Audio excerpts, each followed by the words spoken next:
When I say MJ, what comes to mind? Maybe Michael Jackson or maybe Midjourney? Yes, this magical tool lets us marketers create beautiful images from prompts. But what prompts, and how do you even describe what you want an image to look like?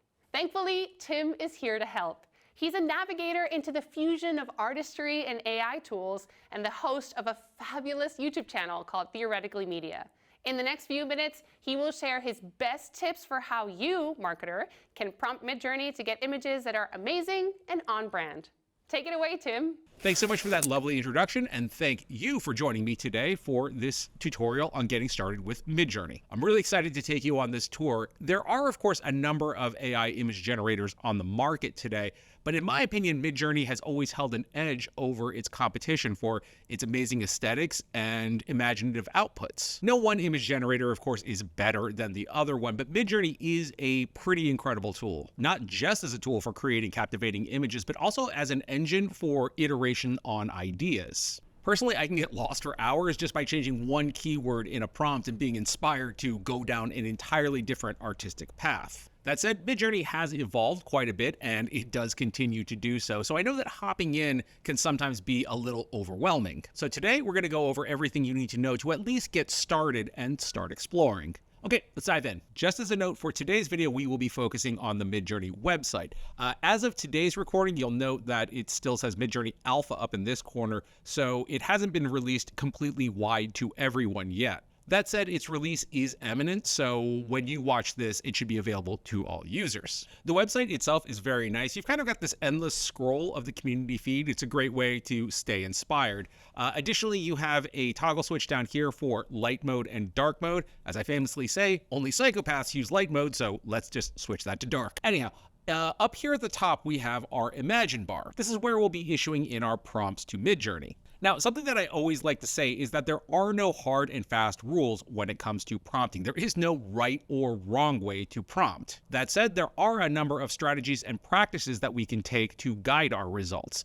For example, by taking the most basic prompt of all time, toast. I mean, it's toast. How can you mess that up? I guess you can burn it, but anyhow, let's generate this and see what Midjourney gives us. And in just a few moments, Midjourney has given us 4 renditions of toast. We have this one, which is actually lightly burned around the sides. I don't know, were you listening in again, Midjourney?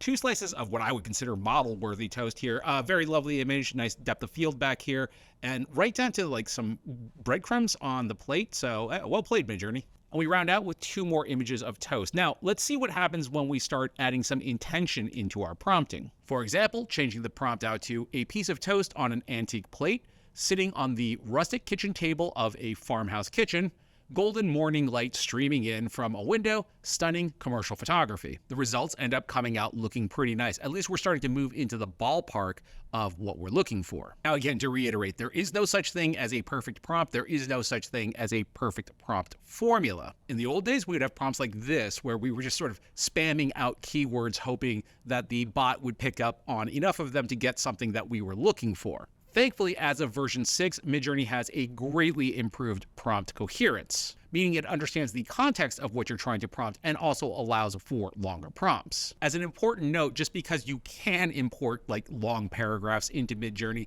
does not necessarily mean that's the best practice, as Midjourney is still, it's not ChatGPT, it's not an LLM. So taking a structured approach to your prompt is often the best way to go.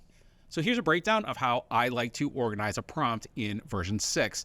It begins with the subject and whatever action they are taking, then followed by the setting and the overall mood. It has been noted that since V6, Midjourney has been paying particular attention to emotional keywords. We then move on to the artistic medium that we're looking for, followed by the shot type that we're looking for, like a wide angle, a long shot, or a close-up. We can then round out with some style keywords to round the whole thing out and push it into a certain stylistic direction. As an FYI, you can skip any one of these categories if you want as well and kind of just let Midjourney decide. Sometimes you end up with some really, really interesting results when you don't tell it what medium or shot that you're looking for. So as an example, taking the whole of that prompt structure and issuing the command, a young couple in love, holding hands as they walk through a city park, autumn day. I'm a big softie. I mean, what can I say?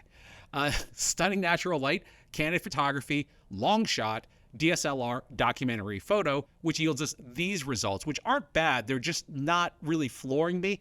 A lot of that has to do with the fact that we did not give Midjourney enough details. Left to its own devices, Midjourney will often give you the character with back to camera unless you prompt otherwise. All we have to do to play with this prompt is come down to the Use button down here and hit that, and it'll repopulate at the top. If we want to push our luck with the same prompt, we can just hit the Rerun button down here, but in this case, I'm pretty sure it would just yield us more or less the same results. So swapping our prompt around a little bit gave us these images, which definitely have a lot more character. The prompt here became a young couple in love. The woman is on the right and smiling. The man is on the left and grinning as they walk through a city park, autumn day, stunning natural light, candid photograph, nostalgic photo. Now, I did remove the keyword of long shot to let Midjourney decide how it wanted to compose the image, but it did give us a pretty decent variety of shots. Most of them are sort of obviously in that medium shot range, but in the third image here, we do have sharp focus on our girl on the right, while our guy on the left is kind of, blurred out in depth of field. Yeah, it's nice. We do have an option to add even more variety to these shots. We'll talk about that in just a minute. So here's a list of shots and angles that you can try out for your prompts in Midjourney. Two quick things to note. For one, the more common shots like long shot, medium shot, and close-up are usually pretty good with working. While some of the other ones like tilt, shift, soft focus, or crab shot, you may be rolling the dice a little bit there, but you might end up with something very cool. Second, although most of these shots are sort of more in the photographic or cinematic vocabulary, they do work on other mediums as well. For example, generating up this image, an old man wearing a yellow coat stands in front of a tree, looking up at it, green grass on the hillside, blooming trees with white flowers, blue sky and clear weather, children's book illustration style, simple details. Here's an alternate from that same prompt. The whole thing just kind of reminds me of a book that we all read when we were kids, but now when we read it as adults, we totally understand what the book was really about. Anyhow, by simply adding in the prompt bird's eye view, we end up with an image like this, which may not be the fullest, most extreme bird's eye view, but we definitely see that Midjourney understands the concept. Beyond prompting, we have a number of other options to control our output in Midjourney, namely via this button here on the right-hand side of the prompting bar. By default, Midjourney will be set to an aspect ratio of 1:1, or, a perfect square. We can change our aspect ratios to most of the common ones simply by sliding left, and as you can see, that's kind of becoming more in the portrait mobile format. And then if we head to the right, you're kind of getting more square to widescreen cinematic formats. For example, here is the very simple prompt of cinematic still inception at 1:1, whereas here is that same prompt only with the aspect ratio of 2:1, much more in that widescreen format. Now, what if you want an aspect ratio that isn't listed there? Well, that's actually pretty simple. All you have to do is at the end of your prompt, issue the command --AR space followed by a number, a colon bracket, and then a number. For example, here is that same prompt issued with the very bizarre aspect ratio of 9:1, or going the other direction with --AR 29 yields us kind of more of this bookmark format. So aspect ratios are definitely something that I think you will want to experiment with, namely because I think that when you use them in conjunction with called out shots, you can end up with some pretty fascinating compositions. Moving on to our next section on aesthetics, I generated this image up as kind of a baseline. This is a gumshoe detective, rough but handsome. Midjourney made some pretty interesting choices in terms of that description. I mean, number two, sure, he's rough.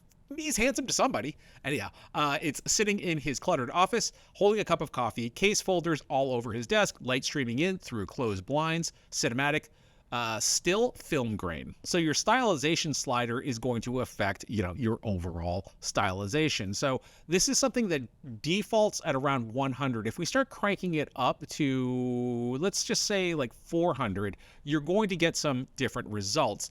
Stylized, yes, but when we push it too far, things can get too stylized. So cranking the stylize up to 400 definitely gives us much more stylized images, though we do see some things start breaking down, like the coffee cup here has become like just a little teacup. We also got this image, which I actually don't think is bad, minus, again, the coffee cup looks a little bit on the odd side. We'll be looking at a way at how to fix that in just a little bit. But we also ended up with this guy who might just be investigating the murder he committed. Oddly, at a stylize of 800, we ended up with some very nice images, including this one, who, yes, he definitely fits rough but handsome. I don't necessarily know if he's the good guy in the movie, but it's a really, really nice image. There was also a result like this, which definitely looks much more in line. We also got this one, which I really like in terms of the angle, the style, and the composition. He is rocking not only one cup of coffee, but he's got, a spare one sitting on his knee, ready to go. This guy is caffeinated. Weirdness is a parameter that introduces quirky and offbeat qualities to your generated images. This one can be, it can be weird. My recommendation is to use weird on kind of more abstract or artistic images. For example, cranking it up to 1500, but going back to our cinematic still inception prompt results in images like this, which, look pretty cool. But even taking it down to a level like 20 for our gumshoe detective, it results in, some pretty weird images. So yeah, use weird with caution. Finally, variety changes the overall similarity of the images in your initial 4-grid image. To be honest, I usually keep that down pretty low. So when you have generated an image that you like, in this case, this was an astronaut standing in a busy coffee shop, holding a cup of coffee. He is surrounded by customers who ignore him. It's a wide-angle photograph, modern, commercial. I like this one. So if we click on this, we actually have a number of other options that we can play with as well.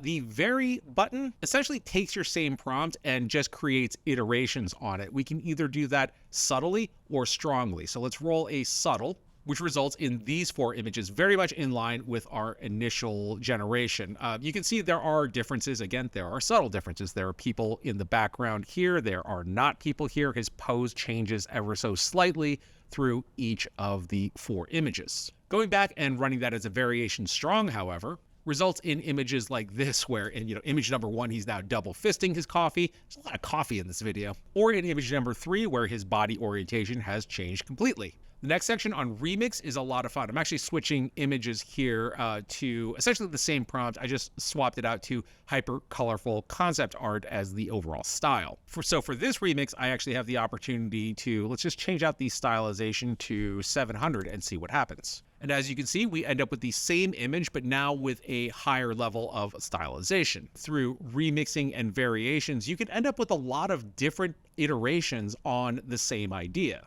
Rounding out with the last section, which is fairly self-explanatory, the pan with the arrow directions basically says what it does. It will pan your image in that direction. So let's pan to the right, which then gives us 4 different choices to choose from in terms of variations on panning to the right. We can also zoom our image out 1.5 or 2 times. Let's try 1.5. And sure enough, we now have a zoomed out, slightly wider image. What's a lot of fun is just from here, you can continue on panning and zooming and just kind of create a really, really wild and huge canvas. Finally, to introduce one of the most powerful tools in this section, we're going to return to where it all began, toast. So just to combine a few things here, we have this glorious piece of toast, which we will now take and zoom out a little bit, resulting in this image. Now, since coffee has also been a recurring theme in this video, I'm going to swap out this teapot here and turn it into a pot of coffee.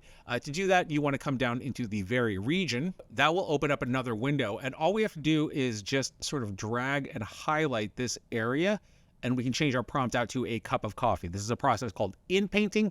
We hit the submit button, and sure enough, we have now swapped out our teapot for some black gold. An important thing to note is that Vary Region actually has a contextual understanding of the overall image. You'll note that we did not end up with a cup of coffee in like a styrofoam cup or like a cheap thermos, but instead ended up with a cup that kind of matches the rest of the dishware set. Also, all of the lighting remains intact, so it doesn't look like it's been pasted in there. So that's what we'll cover here today. And believe me, that is just scratching the surface. There are still like 100 tips and tricks, even within what we just learned here. Plus, there are even more features that I would love to introduce to you. If you'd like to stay current on what's happening with Midjourney, I do invite you to head over to my channel, Theoretically Media. I do have a whole playlist of previous Midjourney tutorials, and I always cover the latest features as they launch. Thank you so much to SEMrush for hosting me here today, and thank you very much for watching. That was awesome. For more expert marketing tips, check out the resources on this page. See you in the next video.